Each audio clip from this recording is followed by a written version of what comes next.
നമസ്കാരം. നമ്മൾ ഇന്നലെ പൂരുരുട്ടാതി നക്ഷത്രമാണ് പറഞ്ഞു നിർത്തിയത്. പിന്നെ പറയാൻ പോകുന്നത് ഉത്രട്ടാതി നക്ഷത്രമാണ്. അപ്പോൾ എൻ്റെ നക്ഷത്രഫലം ഇപ്പോൾ നാളത്തെയും കൂടി കഴിയും. അപ്പോൾ നിങ്ങൾ ചാനലൊന്ന് സബ്സ്ക്രൈബ് ചെയ്യുകയാണെങ്കിൽ അതെനിക്കൊരു സപ്പോർട്ടായിരിക്കും. അപ്പോൾ ഞാൻ പറയാൻ പോകുന്ന ഉത്രട്ടാതി നക്ഷത്രത്തിൻ്റെ ദോഷപരിഹാരം. നിങ്ങൾ അയ്യപ്പ സ്തോത്രം ദിവസവും ചൊല്ലുക എന്നുള്ളതാണ്. ദിവസവും കുളി കഴിഞ്ഞ് കുലദേവതയെ നന്നായിട്ട് പ്രാർത്ഥിച്ച് ഗണപതിയെയും പ്രാർത്ഥിച്ച ശേഷം ഭൂതനാഥ സദാനന്ദ സർവഭൂതദയാപര രക്ഷ മഹാബാഹു ശാസ്ത്രേ തുഭ്യം നമോ നമ എന്ന സ്തോത്രം ഈ സ്തോത്രം യൂട്യൂബിൽ നെറ്റിലൊക്കെ കിട്ടും. ഇത് നിങ്ങൾ ദിവസവും ചൊല്ലുക, ഒരു 12 തവണ ചൊല്ലുക. ഒരു ശനിയാഴ്ച മുതൽ തുടങ്ങണം. ഈ മുന്നേ പറഞ്ഞ ദേവതമാരെ പ്രാർത്ഥിച്ച് അവരനുഗ്രഹം വേണമെന്ന് പറഞ്ഞിട്ടാണ് അയ്യപ്പ രൂപം ധ്യാനിച്ച് ഈ സ്തോത്രം ശനിയാഴ്ച മുതൽ രാവിലെ ചൊല്ലാനായിട്ട് കിഴക്കോട്ടിരുന്ന് ചൊല്ലുന്നതാണ് നല്ലത്. വൈകിട്ടായാലും കുഴപ്പമൊന്നുമില്ല, വൈകിട്ട് പടിഞ്ഞാറൊക്കെ വടക്കോട്ടായാലും മതി.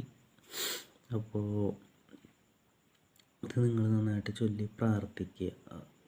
കഴിയുമെങ്കിൽ മാത്രം തൊട്ടടുത്ത അയ്യപ്പ ക്ഷേത്രം ഉണ്ടെങ്കിൽ മാത്രം ശനിയാഴ്ചകളിൽ ഭഗവാനെ ദർശിച്ച് ഒരു 5 വലം വെച്ച് പ്രാർത്ഥിക്കുകയൊക്കെ ചെയ്യുന്നത്. പ്രാർത്ഥിച്ചും പോകുന്ന ഭഗവാന്റെ ഒരു അനുഗ്രഹം എത്തുന്നത് വഴി നിങ്ങളുടെ ദുരിതങ്ങളൊക്കെ ഒന്ന് കുറഞ്ഞ് ശാന്തി വരാനൊക്കെ ആയിട്ട് നല്ലതാണ്.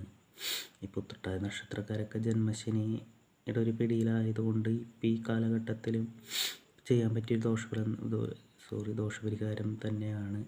അത് നിങ്ങളുടെ ജീവിതകാലം മുഴുവൻ ചെയ്ത് പറ്റിയാൽ അത്രയും നല്ലതും ആണ്. പക്ഷേ ഈ ഒരു കാലഘട്ടം ജന്മശനിയുടെ ആയതുകൊണ്ട് നിങ്ങൾ എന്തായാലും ചെയ്യാൻ ശ്രമിക്കണം.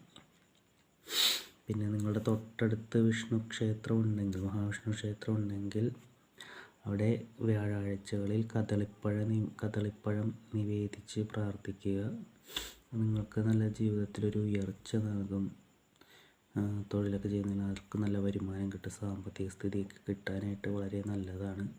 പിന്നെ പഠിക്കുന്ന കുട്ടികളൊക്കെ ഉണ്ടെങ്കിൽ അവർക്കും, ഈ ഉത്രട്ടാതി നക്ഷത്രത്തിലുള്ള കുട്ടികളുണ്ടെങ്കിൽ അവർക്കും നല്ലതാണ്. അതുപോലെ എന്തെങ്കിലും ജോലി പ്രവൃത്തി ചെയ്യണമെങ്കിൽ അതും വിജയിക്കാൻ നല്ലതാണ്. അപ്പോൾ ഇത് നിങ്ങൾ ചൊല്ലുക. എന്നിട്ട് ക്ഷേത്രത്തിൽ നിന്ന് പരമാവധി ഓം നമോ നാരായണായ എന്ന മന്ത്രം ചൊല്ലി പ്രാർത്ഥിച്ചുകൊണ്ടിരിക്കുക. വിഷ്ണു അല്ലെങ്കിൽ വിഷ്ണുവിൻ്റെ ഏതെങ്കിലും അവതാരമൂർത്തി ക്ഷേത്രമായാലും മതി.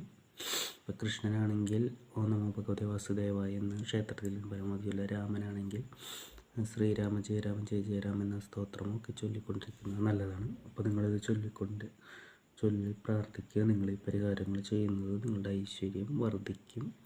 അപ്പോൾ എല്ലാവർക്കും നന്ദി. നിങ്ങൾ സബ്സ്ക്രൈബ് ചെയ്യുക.